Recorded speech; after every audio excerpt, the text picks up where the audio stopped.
ప్రణతి భరత్‌ని అయితే పార్వతి ఇంటికి తీసుకొచ్చేసరికి పల్లవి, శ్రేయ అయితే బాగా కుళ్ళుకుంటూ ఉంటారనమాట. ఇక భరత్‌ని అయితే బాగా తిట్టుకుంటూ ఉండగానే ఇక అక్షయ్ కూడా ఇష్టం వచ్చినట్టు తిడుతూ ఉంటాడనమాట. అయితే ప్రణతి ఊరుకోదు. వాళ్ళకి ఓ రేంజ్‌లో ఇచ్చి పడేస్తదనమాట. వీళ్ళ చేత అవమానించడానికి ఇక్కడికి తీసుకొచ్చావు అమ్మ అని చెప్పేసి వెళ్ళిపోబోతూ ఉండగానే ఆగమ్మా అని చెప్పేసి పార్వతి అయితే ఆపుతుంది.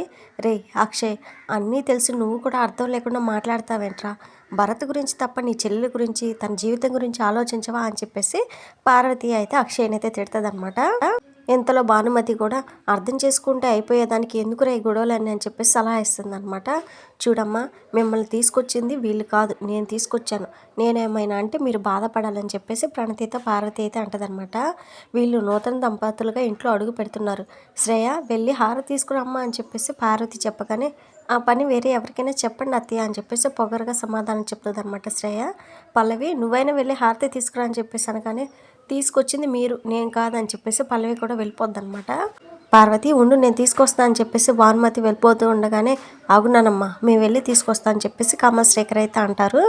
మగాళ్ళు మీరు తీసుకురావడం ఏంట్రా అని చెప్పేసి అనగానే హారతి మగాళ్ళు ఇవ్వకూడదని రూల్ ఏం లేదు కదా, గుడిలో పూజారే కదా హారతి ఇచ్చేది, మేమే ఇస్తాం, మా చెల్లిని మేమే ఆహ్వానిస్తాం అని చెప్పేసి ఇద్దరు హారతి ఇచ్చి మరి ప్రణతి భరత్ని అయితే ఇంటికైతే పిలుస్తారనమాట. తర్వాత అవని అయితే ఒంటరిగా కూర్చొని ఆలోచిస్తూ ఉండగానే ఇంతలోనే స్వరాజ్యం అయితే వచ్చి ఏంటమ్మా అవని ఆలోచిస్తున్నావు ప్రణతి గురించి అని చెప్పేసి అనగానే అవును పిన్ని, ఇల్లంతా బోసిపోయినట్లుంది, ఎప్పుడు చూసినా వదిన వదిన అని ఉండేది, ఒక్కరోజు కూడా తను లేకుండా ఉండలేదు, ఇంక వాళ్ళిద్దరు లేకపోయేసరికి నాకు ఏదోలా ఉంది పిన్ని అని చెప్పేసి అంటూ ప్రణతి ఆ ఇంట్లో ఎలా ఉందో ఏంటో అని చెప్పేసి అనగానే వాళ్ళ అమ్మ మారిపోయింది కదమ్మా అని చెప్పేసి స్వరాజ్యం అయితే అంటదనమాట. నేను అత్తయ్య గురించి చెప్పట్లేదు పిన్ని, మిగతా వాళ్ళ గురించి అని చెప్పేసి అవని అంటూ ఉండగా ఇక అక్షయ్ అయితే అక్కడికైతే వచ్చి లోపలికి వెళ్ళిపోతూ ఉండగానే ఒక్క నిమిషం ఆగండి, అత్తయ్య గారు నిజం తెలుసుకున్నారు కాబట్టి సరిపోయింది, లేకపోతే ప్రణతి జీవితం ఏమైపోయి ఉండేది. సొంత అన్నయ్య అయ్యుండి మీ చెల్లికి అబద్ధం చెప్పి గుడికి తీసుకువెళ్తారా? మీ చెల్లికి మాయ మాటలు చెప్పి ఒక మోసగాడికిచ్చి పెళ్లి చేయాలనుకుంటారా? ఏ అన్నయ్య అయినా చెల్లికి జీవితం బాగుండాలని అనుకుంటారు, మీలా ఎవరూ చేయరు. మీరు చేసిన తప్పని మీకు అనిపించట్లేదా అని చెప్పేసి అవని అయితే అడగని నా చెల్లెల్ని నీ తమ్ముడికి ఇచ్చి చేయడం తప్పనిపించింది, అందుకే అలా చేశాను. నీ తమ్ముడికి ఏముందని చెప్పి నా చెల్లిని ఇచ్చి పెళ్లి చేయమంటావు? నా చెల్లెల్ని బాగా చూసుకోవడానికి తనకంటూ ఒక సొంత ఇల్లుందా? అద్దెంట్లో ఉండడానికైనా ఇంటి అద్దె కట్టడానికైనా సంపాదన ఉందా? హనీమూన్కి తీసుకెళ్ళకపోయినా ఒక పట్టు చీర కొనగల స్తోమత ఉందా? సినిమాలకి షికార్లకి తీసుకెళ్ళకపోయినా 3 పూట్ల తిండి పెట్టగలే స్థాయి ఉందా? ఏముంది నీ తమ్ముడికి అని చెప్పేసి అక్షయ్ అయితే అంటాడనమాట.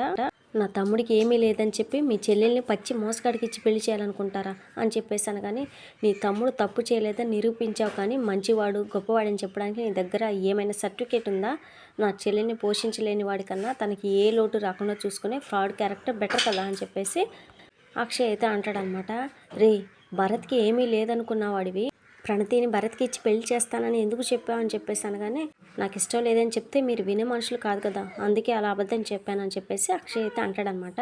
ఓహో, అయితే అబద్ధం చెప్పావన్నమాట, అప్పుడు అబద్ధం చెప్పావు కాబట్టి నీది జెన్యున్ క్యారెక్టర్ కాదనమాట, అవునా అని చెప్పేసి రాజేంద్ర ప్రసాద్ అడుగుతాడనమాట. మీది గొప్ప క్యారెక్టర్, నిజాయితీ గల క్యారెక్టర్ కాదని చెప్పడానికి మీరు చెప్పిన అబద్ధాలు చాలు, అలాంటప్పుడు నా తమ్ముడు గొప్పవాడా మంచివాడా అని అడిగి సర్టిఫికేట్ అడిగే హక్కు మీకు కూడా లేదు అని చెప్పేసి అంటదనమాట. నీ చెల్లెల్ని పోషించే కెపాసిటీ భరత్కి లేదని చెప్పావు, మరి నీకేముంది చెప్పు? కంపెనీ లేదు, నీకంటే ఓ ఉద్యోగం లేదు, ఉండడానికి సొంత ఇల్లు లేదు, తిరగడానికి కారు కూడా లేదు, కనీసం బైక్ కూడా లేదు, నీకేముందిరా అని చెప్పేసి రాజేంద్ర ప్రసాద్ అయితే అడుగుతాడనమాట. ఇప్పుడు అవన్నీ లేకపోవచ్చు, నేనేం చేతగాని వాడిని కాదు, ప్రపంచంలో ఎక్కడైనా బ్రతకగలిగే చదువు ఉంది, తెలివి ఉంది, బిజినెస్ అనుభవం ఉంది. ఇప్పుడు మీరు చెప్పినవన్నీ లేకపోవడానికి నేను మోసపోయానే తప్ప వాటిని పోగొట్టుకోలేదని చెప్పి కోపంగా లగేజ్ సర్దుకొని బయటకు వెళ్ళిపోతాడనమాట. ఏవండి ఎక్కడికి వెళ్తున్నారని చెప్పేసి అవని అయితే అడుగుతుంది. ప్రణతి భరత్ని పెళ్లి చేసుకోవడం నాకు మా అమ్మకి ఇష్టం లేకపోయినా నీ పంతాన్ని నెగ్గించుకోవడం కోసం వాళ్ళిద్దరికి పెళ్లి చేస్తావు, ఇక్కడే ఉంటే నా మనసు కూడా మార్చేస్తావు, అందుకే వెళ్ళిపోతున్నా అని చెప్పేసి అక్షయ్ అయితే అంటాడు.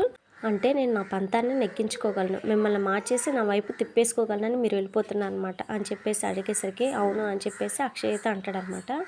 నా మీద కోపంతో వెళ్ళిపోతారనుకున్నాను, కానీ నాకు భయపడి వెళ్ళిపోతున్నాను అనమాట అని చెప్పేసి అవని అయితే అంటది.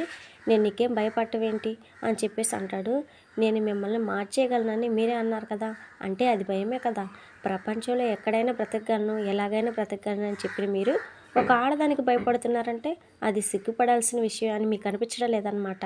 మీరు నన్ను అర్థం చేసుకొని మారాలనుకున్నాను కానీ నాకు భయపడి మారాలని ఎప్పుడూ కోరుకోలేదండి. సమస్యలకు భయపడకుండా బ్రతకగలే క్యారెక్టర్ నాది. ఒకరిని భయపెట్టి బ్రతకాలనుకునే క్యారెక్టర్ కాదు. మీ చెల్లెల్ని చేసుకునేవాడు తప్పుడు వెధవైనా పర్లేదు, మంచిగా చూసుకునేవాడైతే చాలు అనుకున్నారు. అంత శాడిస్టిక్గా ఆలోచిస్తున్న మీరు ఏ తప్పు చేయని నన్ను అర్థం చేసుకుంటారన్న నమ్మకం నాకెందుకు ఉంటుంది?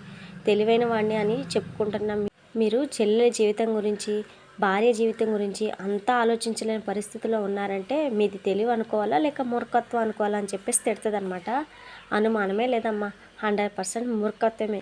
ఒరేయ్, ఒకప్పుడు నీలో తెలివితేటలని, ధైర్యాన్ని, ఏదైనా సాధించగలవనే పట్టుదలను చూసేవాడిని. కానీ ఇప్పుడు అబద్ధాన్ని, భయాన్ని, మూర్ఖత్వాన్ని చూస్తున్నారా? నువ్వు ఈ స్థాయికి ఎదిగినందుకు గర్వంతో ఈ గుండె ఉప్పొంగిపోతుందిరా. తల్లిదండ్రులు పిల్లల ఎదుగుదలను కోరుకుంటారు కానీ ఇలాంటి ఎదుగుదలను కాదు. ఇది ఇంతటితో ఆగితే మంచిది అని చెప్పేసి రాజేంద్ర ప్రసాద్ అయితే అంటాడు. ఇంతలో దయాకర్ వచ్చి నువ్వు చేస్తున్న పని కరెక్ట్ కాదా అక్షయ్ అని చెప్పేసి అనగానే ఇక స్వరాజ్యం కూడా కొంచెం ఆవేశం తగ్గించుకొని ఆలోచిస్తే నువ్వు చేస్తున్నది మంచిది పని కాదని నీకే అర్థమవుతుంది బాబు అని చెప్పేసి అనగానే మా అమ్మ కోడలు కలిసి పని కట్టుకుని మరి నా క్లాసులు తీసుకుంటున్నారు, అవి సరిపోదని చెప్పి మీరు నాకు సలహాలు ఇస్తున్నారా? మీ బోడి సలహా నాకేం అక్కర్లేదని చెప్పేసి పొగరుగా చెప్తాడనమాట. ఒక్క మాట విని వెళ్ళండి, నాకు భయపడి వెళ్తున్నా అన్నారు కదా, మీ భయం ప్రేమగా మారి నా కోసం వస్తారు అని అవని అయితే సవాల్ చేస్తారన్నమాట. అది జరగని పని అని చెప్పేసి అక్షయ్ అంటే జరిగి తీరుతుంది, మీరు భయపడి వెళ్తున్నారు కాబట్టి అది జరగదు అంటున్నారు. నాకు అలాంటి భయాలు ఏం లేవు కాబట్టి నేను అనేది జరిగి తీరుతుందని చెప్తున్నానని చెప్పేసి అవని అయితే అంటదనమాట. ఇక అక్షయ్ అయితే బయటకైతే వెళ్ళిపోతాడు. ఇది ఫ్రెండ్స్ మరి వాళ్ళ ఎపిసోడ్. నెక్స్ట్ ఎపిసోడ్ మిస్ అవ్వకుండా మన ఛానల్లో చూడాలనుకుంటే ఛానల్ని సబ్స్క్రైబ్ చేసుకొని సపోర్ట్ చేయండి. Thank you friends.